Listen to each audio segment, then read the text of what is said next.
Hello friends, welcome to the first class of economics. This is our first class जिसमें हम अपने economics के कुछ बेसिक टर्म्स को हम आइडेंटिफाई करके उनको नोट डाउन करने की कोशिश करेंगे। आई विल ट्राई कि थोड़ा मैं जो मेरा बोलने का स्पीड है वो थोड़ा कम रखूं, बिकॉज आई नो कि आप सबको प्रॉब्लम आती है इसमें। तो देखिए, जो इकोनॉमिक्स टर्म है उसको हिंदी में हम अर्थशास्त्र बोलते हैं, और जो वेल्थ ऑफ नेशन एक बुक नामक थी एडम स्मिथ की, ये 1776 में आई थी। और इसके जो राइटर थे एडम स्मिथ, उन्हीं को हम जो एडम स्मिथ को फादर ऑफ इकोनॉमिक्स बोलते हैं। मेनली जो इकोनॉमिक्स है दो पार्ट्स में बांटी जाती है, माइक्रो इकोनॉमिक्स और मैक्रो इकोनॉमिक्स। मैक्रो और माइक्रो, तो जो माइक्रो है इसको हम हिंदी में सूक्ष्म अर्थशास्त्र बोल देंगे, और जो हमारा मैक्रो इकोनॉमिक्स होगा उसको हम व्यापक अर्थशास्त्र बोलते हैं। अब इनकी हम व्याख्या हम अलग अलग करेंगे, अलग अलग इनको डिफरेंशिएट करेंगे। तो जो पहले मैं बोलूँगा वो माइक्रो के बारे में होगा, यानी कि सूक्ष्म अर्थशास्त्र के बारे में होगा, और उसके बाद तत्पश्चात हम माइक्रो के बारे में पढ़ेंगे। तो माइक्रो देखिए, ये इंडिविजुअल यूनिट है, एक प्रत्येक व्यक्तिगत चीज़ों के बारे में इसमें जो आकलन किया जाता है। तो माइक्रो का पहला पॉइंट हो गया कि ये एक इंडिविजुअल यूनिट है, और ये इंडिविजुअल डिमांड इंडिविजुअल सप्लाई के तहत बेस होती है। किस पे होती है? इंडिविजुअल डिमांड और इंडिविजुअल सप्लाई पे बेस होती है। और इसके जो जनक थे वो हम, जैसा कि मैंने बताया, एडम स्मिथ है माइक्रो इकोनॉमिक्स के। दूसरी साइड जो मैक्रो इकोनॉमिक्स है वो पूरे राष्ट्र से संबंध रखता है, यानी कि वो जैसे वहाँ पे माइक्रो था वो इंडिविजुअल यूनिट पे चलता था, लेकिन जो मैक्रो है ये होल यूनिट को लेके चलता है, यानी कि पूरे राष्ट्र को। सेकंड जो इसमें है, इंडिविजुअल डिमांड इंडिविजुअल सप्लाई की जगह पे एग्रीगेट डिमांड और एग्रीगेट सप्लाई को मापक माना जाता है। और इसके जो जनक थे, यानी कि जिनने इसको कॉइन किया था, वो जॉन मेनार्ड कीन्स थे। जॉन मेनार्ड कीन्स जो इसको माना जाता है। तो ये दो बेसिक जो चीज़ है मैक्रो और माइक्रो इकोनॉमिक्स में। अब जो भी हमारा इसके बाद आएगा उसमें आता है टू कैटेगरीज में, जैसे ये डिवाइड किया जाता है इकोनॉमिक्स को, जैसा हमने पढ़ा मैक्रो और माइक्रो। इसके बाद जो हमारा पहला जो मेन टॉपिक इसके अंतर्गत आएगा वो होगा budget and taxation. Budget and taxation इसके अंतर्गत आएगा। तो देखिए, बजट और टैक्सेशन में जो पहला टर्म निकल के आती है वो है बजट। तो बजट क्या है? It comes from a French word budget, bougette, यानी कि BUGUET, which means leather bag. इसका मतलब होता है ये एक लेदर बैग है। तो इन कॉन्स्टिट्यूशन अकॉर्डिंग टू हमारा जो आर्टिकल 112 है, budget word is replaced by annual financial statements. तो जो हमारी एनुअल आर्टिकल नंबर 112 हमारे इंडियन कॉन्स्टिट्यूशन का है, उसके अंतर्गत बजट को एनुअल फाइनेंशियल स्टेटमेंट्स कहा गया है। जो फर्स्ट आज़ाद भारत का जो पहला बजट था वो 26 नवंबर 1947 को 26 नवंबर 1947 को जो बजट है वो RK सन्मुखचेट्टी ने जो दिया गया था। डेट याद रख लेंगे, 26 नवंबर 1947 को। एंड जो बजट होता है ये होता है जैसे आने वाला जो फाइनेंशियल ईयर होता है ये उसके बारे में होता है। जैसे मान लीजिए कि जो आपको जो मंथली इनकम मिलती है 1 जनवरी को, उसको आपका जो लमसम अमाउंट पता है कि मुझे 5-7 हज़ार रुपये कहीं से आएगा, ठीक है। तो आप बजट बनाते हैं कि मेरा बिजली का बिल इतना होगा, मेरे खाने पीने का बिल इतना होगा, मुझे जो नई नई चीज़ें खरीदनी है, लमसम मिसलेनियस चीज़ें, वो ये खर्चा आएगा XYZ के लिए। तो वो आप एक टेंटेटिव लिस्ट से बना लेते हैं। तो गवर्नमेंट ऑफ इंडिया भी ऐसे करती है कि एक बजट, टेंटेटिव बजट बना लेती है कि हाँ भी हमारा इतना इतना एलोकेशन होना चाहिए। अब उसके लिए खर्चने के लिए हमारे पास क्या होनी चाहिए? पहले इनकम, ठीक है। जब हम किसी चीज़ को खर्चते हैं उससे पहले हमारे पास होना भी चाहिए वो। तो बजट के लिए इनकम सरकार के पास कहाँ से आती है? तो जो सरकार की इनकम है उसको 2 भागों में बांटते हैं, पहला capital income and second is revenue income, ठीक। इसको हम कर लेंगे capital income and, just a minute, हाँ, capital income and revenue income. तो कैपिटल इनकम जिसको हिंदी में हम पूंजी आय बोलते हैं, और रेवेन्यू इनकम जिसको राजस्व आय बोलते हैं, राजस्व आय बोलते हैं, ठीक है। तो all those incomes which either come increase financial liability और रिड्यूस एसेट्स, यानी कि वो सारी आय जो या तो कर्ज बढ़ाएं या जो एसेट्स होते हैं परिसंपत्ति उसको कम कर दे, उन सभी को क्या कहते हैं, कैपिटल इनकम। जैसे जो डिसइन्वेस्टमेंट करती है गवर्नमेंट और लोन्स को बोरो करती है, या सरकार कई बार उधार मांगती है ना, वो भी उसकी इनकम हो गई। फिर वो विनिवेश, जिसको हिंदी में कहते हैं डिसइन्वेस्टमेंट, विनिवेश करती है, कि जैसे अभी हमने देखा होगा कि क्या कहते हैं, सरकारी जो महकमे जो नहीं चल रहे हैं उनको बेच दो और उनसे जो फ़ायदा मिलेगा देश को वो भी सरकार की इनकम हो जाएगी। दूसरी साइड पे जो हमारा रेवेन्यू इनकम है, all those income which neither increase financial liabilities nor reduce assets, यानी कि वो सारी आय जो ना तो कर्ज बढ़ाए और ना ही उसके लिए किसी चीज़ को बेचना पड़े, उस चीज़ को हम क्या बोलते हैं, रेवेन्यू इनकम, ठीक है। ये आगे दो भागों में बांटी जाती है, पहली नॉन टैक्स और दूसरी टैक्स, जो टैक्सेबल होती है और एक नॉन टैक्सेबल होती है, ये दो टाइप्स में बांटी जाती है। अब वर्ड आता है टैक्स, व्हाट इज टैक्स, है ना। तो जो मतलब किसी चीज़ के ऊपर हमने कोई चार्ज देना पड़े, दैट इज टैक्स। तो पहला आता है डायरेक्ट टैक्स और उसके अंदर आता है सेकेंड इनडायरेक्ट टैक्स। तो ऑल दोज टैक्स, लिखिए, all those tax where liability with a liability to pay tax is not shift to another person, उसको डायरेक्ट टैक्स बोलते हैं, उसको डायरेक्ट टैक्स बोलते हैं। मैं डेफिनेशन एक बार फिर से लिखवा देता हूँ, all those tax where liability to pay tax is not shifted to another person, मतलब वो सारे कर, जो टैक्स है उसको हिंदी में क्या बोलते हैं, कर, वो सारे कर जिसे देने का बोझ हम किसी दूसरे व्यक्ति पे नहीं डाल सकते, दैट इज डायरेक्ट टैक्स। और ये नॉन ट्रांसफरेबल होता है, यानी कि गैर हस्तांतरणीय होता है। Central board of direct taxes, जो CBDT है, CBDT, ये क्या होता है, responsible for collecting direct taxes. तो अगर क्वेश्चन आ जाता है कि जो डायरेक्ट टैक्स है ये कौन कलेक्ट करता है, तो CBDT, central board of direct taxes के पास ये जमा करने की जिम्मेवारी है। अब दूसरे साइड पे हमारे पास आता है इनडायरेक्ट टैक्स। इनडायरेक्ट टैक्स मतलब all those tax where liability to pay tax is shifted to another person, वो सारे कर जिन्हें देने का बोझ हम किसी दूसरे व्यक्ति पे डाल देते हैं, वो क्या कहलाते हैं, इनडायरेक्ट टैक्स। और ये ट्रांसफरेबल होते हैं। तो दो चीज़ हमारे निकल के आई, जो डायरेक्ट टैक्स है दैट इज नॉन ट्रांसफरेबल, जो इनडायरेक्ट टैक्स है दैट इज ट्रांसफरेबल।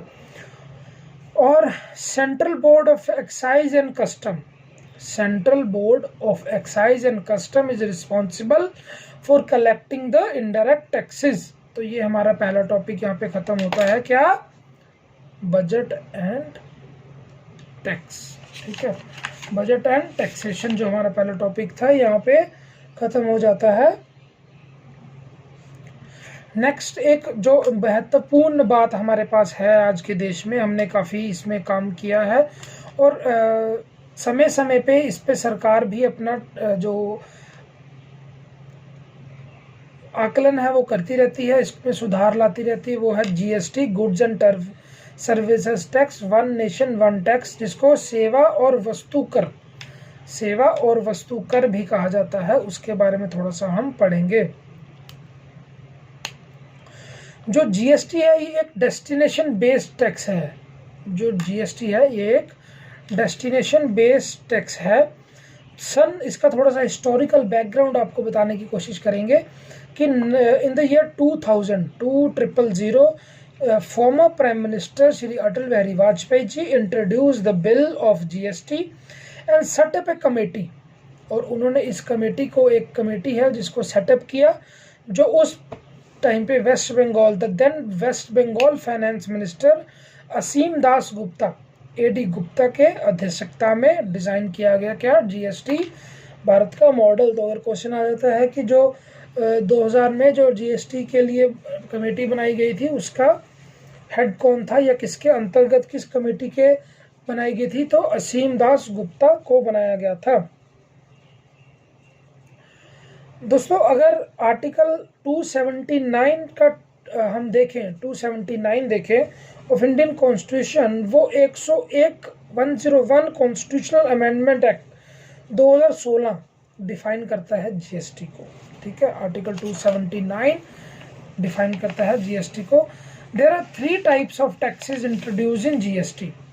ठीक है, 3 तरह के जो टैक्सेस थे, ए सीजीएसटी, एसजीएसटी और आईजीएसटी।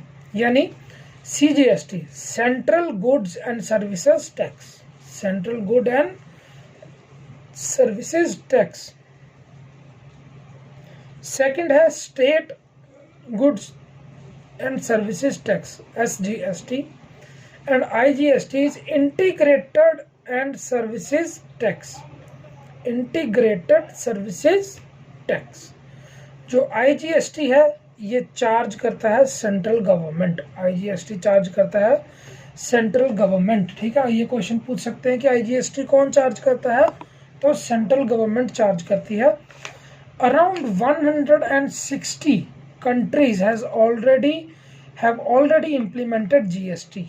ठीक है, तो फ्रांस ने 1954, फ्रांस ने फर्स्ट कंट्री थी, 1954 में जीएसटी को अडॉप्ट किया था।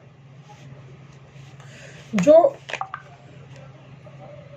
है इंडिया है अडॉप्ट किया है ड्यूल जीएसटी फ्रॉम कनाडा। तो कनाडा के मॉडल पे हमने काफ़ी काम किया है।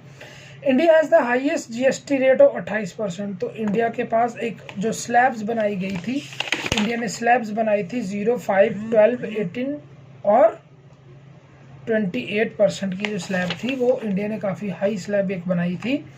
सेकंड हाईएस्ट रेट जो है वो अर्जेंटीना का है 27% के साथ। हाईएस्ट जो है वो इंडिया, उसके बाद अर्जेंटीना। ठीक है, 5 दरें जैसे हमें बताया 0, 5, 12, 18 और 28 जो 5 दरें भारत ने लगाई थी उसके ऊपर काम किया गया है। अब इसमें एक HSN नंबर होता है या HSN कोड होता है। ठीक, इसके बारे में पूछ सकते हैं। ये होता है हार्मोनाइज सिस्टम ऑफ नोमेनक्लेचर। ये जीएसटी इस नंबर के जो कोड होता है इसके तहत जो जीएसटी नंबर बांटा जाता है। तो HSN जो कोड होता है इसके बारे में एग्जाम में पूछ सकते हैं, हार्मोनाइज्ड सिस्टम ऑफ नोमेनक्लेचर। गौरतलब है कि 2 चीज़ों पे जीएसटी जो है हर नहीं लागू होता है, वो है अल्कोहल और पेट्रोल, यानी कि खाओ पियो और घूमो भी। ठीक है, just a minute.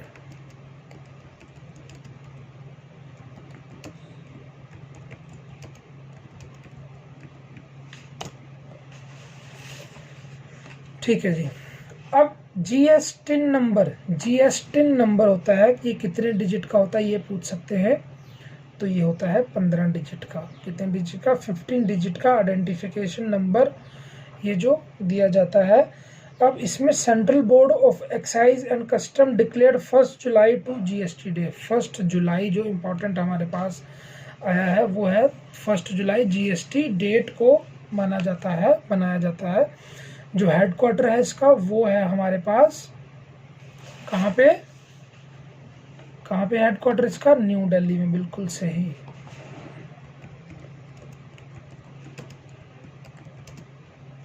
Just minute, एक छोटा सा काम कर लूँ मैं।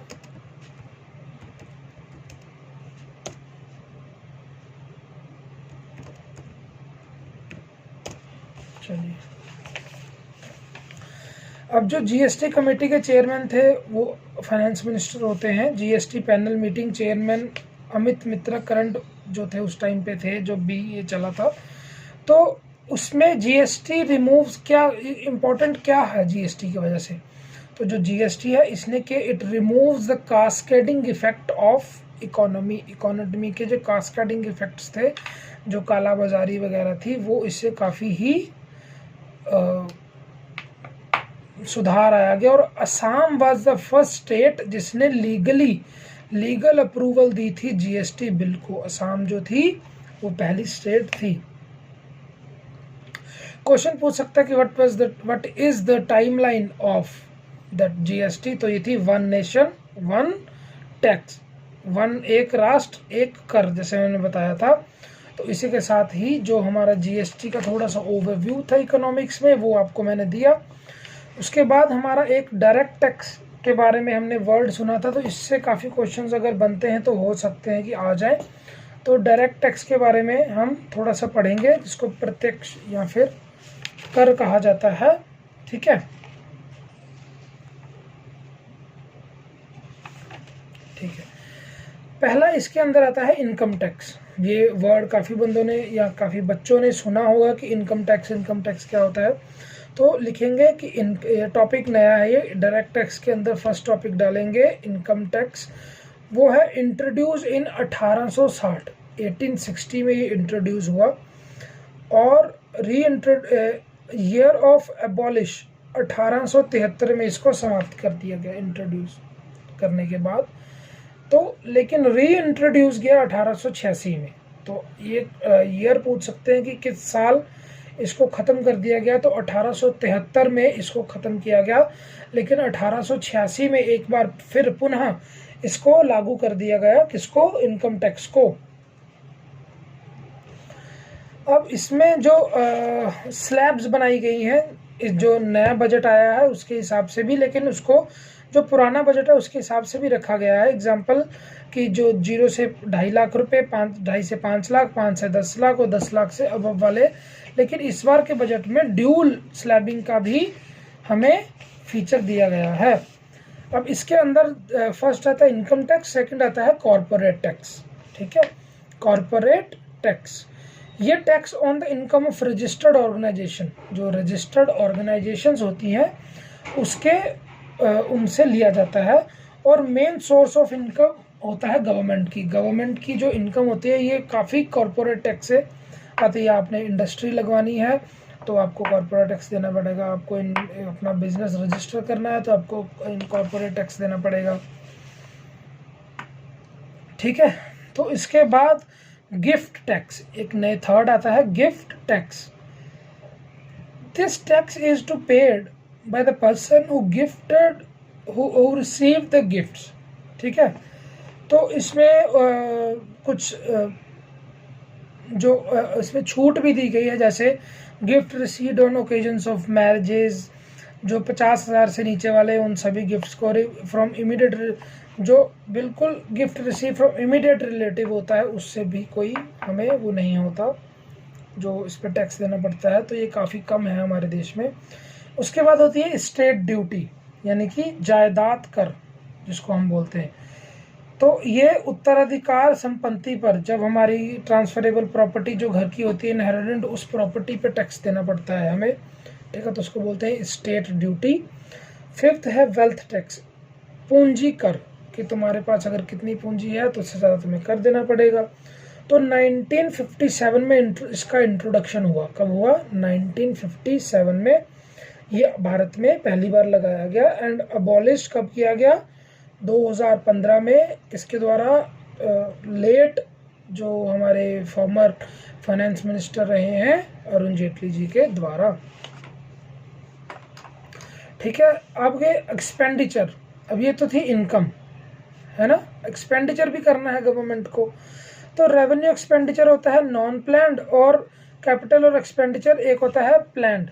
जैसे जो एक तो हमें पता है कि हमारे घर में इतना राशन आएगा, एक होता है कि हमें पता नहीं हमने कहाँ खर्च कर देना है।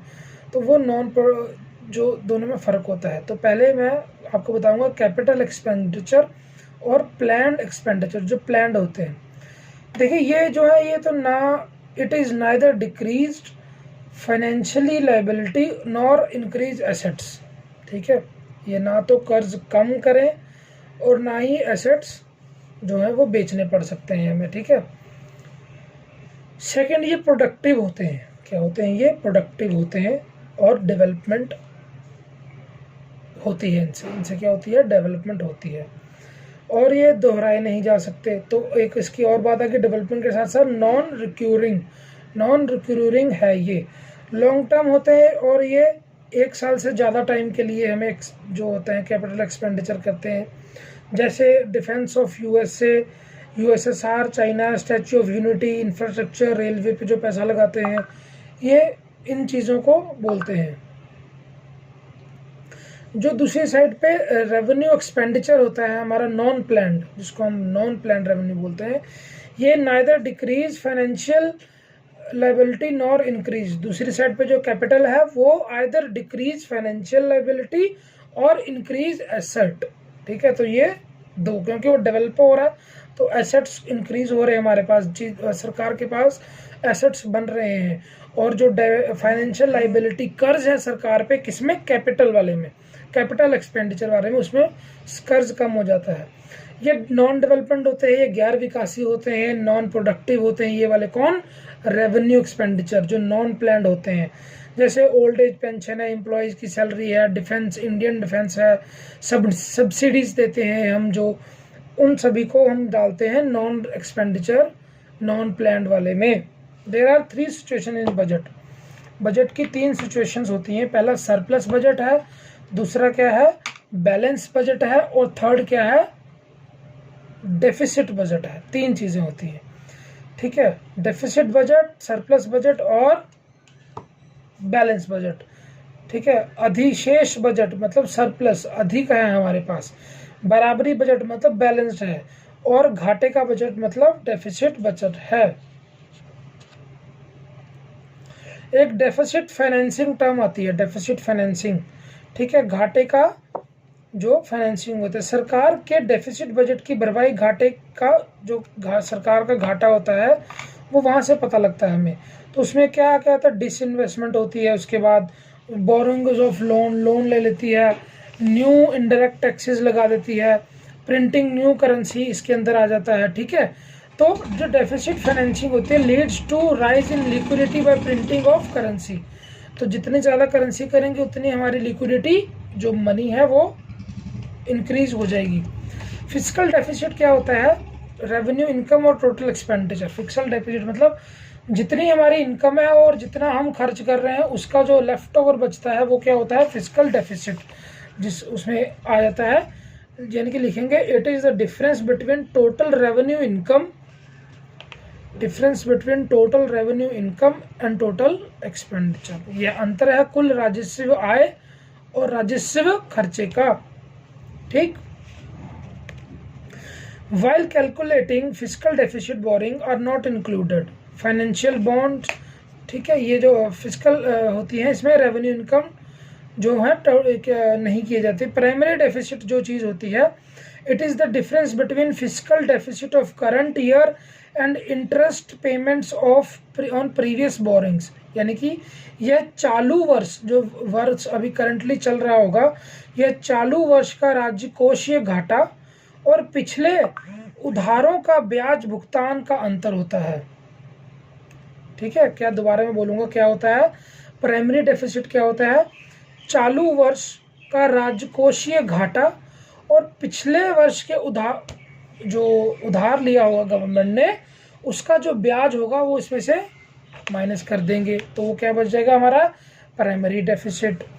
ठीक है, अब जो टैक्सेस स्ट्रक्चरल 3 तरह के होते हैं, कौन सा, progressive tax, regressive tax and proportional tax. 3 चीज़ें क्या होंगी, कौन कौन से, प्रोग्रेसिव टैक्स, रिग्रेसिव टैक्स और प्रोपोर्शनल टैक्स। इन तीनों के बारे में लिखेंगे। When the tax rate increases, when the tax rate increases with the increase in the amount of volume of production, यानी कि इंक्रीज जब करेगी प्रोडक्शन, जब टैक्स रेट इंक्रीज करता है with the increase in the amount of production और volume, उसको कहते हैं प्रोग्रेसिव टैक्स। तो जो एग्जांपल हमारा क्या होता है, इनकम टैक्स, जैसे जैसे इनकम बढ़ेगी वैसे वैसे टैक्स भी इंक्रीज होगा, जैसे जैसे आपकी कमाई बढ़ेगी आपको और ज़्यादा टैक्स देना पड़ेगा, तो that is progressive tax. Second आता है regressive tax. When the tax rate decreases with the increase in the amount of production, जब प्रोडक्शन बढ़ेगी तो टैक्स रेट कम होगा, उसको क्या बोलते हैं, रिग्रेसिव टैक्स। ठीक। Second, proportional tax, when the tax burden is irrespective of volume, जब जैसे जीएसटी है, ठीक है, तो उसका प्रोडक्शन की वॉल्यूम से कोई मतलब नहीं है।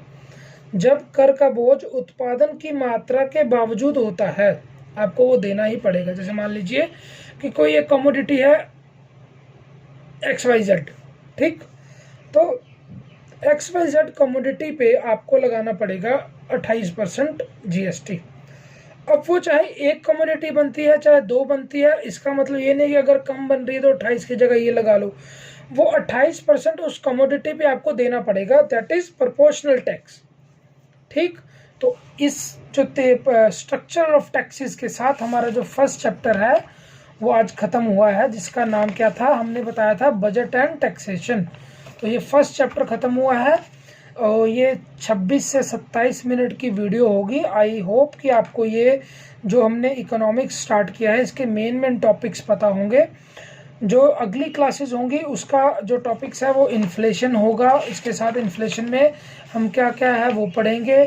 जो LPG 1991 की liberation, privatisation and globalisation policy थी, टाइप्स ऑफ इकोनॉमिक्स थी, वो पढ़ेंगे हम, जो मनमोहन सिंह के द्वारा था। उसके बाद बैंकिंग सिस्टम के बारे में हमें पढ़ेगा, क्या होता है रेपो रेट, क्या होता है रिवर्स रेपो रेट, RBI का थोड़ा सा फंक्शन पढ़ेंगे, NPA के बारे में पढ़ेंगे, जो इम्पोर्टेंट आजकल चल रहा है, इंटरनेशनल ऑर्गेनाइजेशंस क्या होती हैं इकोनॉमिक्स में वो पढ़ेंगे, डिमांड एंड सप्लाई क्या होती है वो पढ़ेंगे। उसके बाद जो हमने पढ़ना है 5 ईयर प्लान्स आते हैं हमारे, वो पढ़ना पड़ेगा हमें कि फर्स्ट 5 ईयर प्लान में क्या था, सेकंड 5 ईयर प्लान में क्या था, अभी कौन सा चल रहा है, प्लानिंग हॉलीडेज कौन सी होती हैं। तो we have an number of things जिसको पढ़ना है, इंटरेस्ट पेमेंट्स क्या होती हैं, थ्योरी ऑफ कंज्यूमर क्या होता है। तो ये this is the introduction class of economics. इसमें अगर कुछ नहीं भी समझ आ रहा, डोंट वरी, ये हम दोबारा आगे भी कवर हो जाएगा। और वीडियो को अगर आपको अच्छा लगे तो चैनल सब्सक्राइब करिए और ज़्यादा से ज़्यादा लाइक कमेंट शेयर करिए। उसके साथ ही मैं एक और कहूँगा कि अगर कोई आपको क्वेश्चन होता है तो अपने कमेंट बॉक्स में ज़रूर लिख दीजिए, ठीक है, जिससे मुझे पता लग जाएगा कि मुझे क्या और नई चीज़ इसमें डालनी है, क्या कौन, अगर जैसे अगर मेरी स्पीड ज़्यादा है तो मैं स्पीड कम कर दूँ, है ना, कुछ भी ऐसे आप जो आपको अच्छा लगे। मेरे अपने आप भी देखिए पढ़ रहे हैं, मैं भी पढ़ रहा हूँ, तो बीइंग ए टीम आप मेरे साथ काम करिए ताकि हम अच्छा मटेरियल स्टफ प्रोवाइड करें और अपनी नॉलेज के साथ साथ दूसरों को भी प्रोवाइड करें। ठीक है, जय हिंद, जय भारत।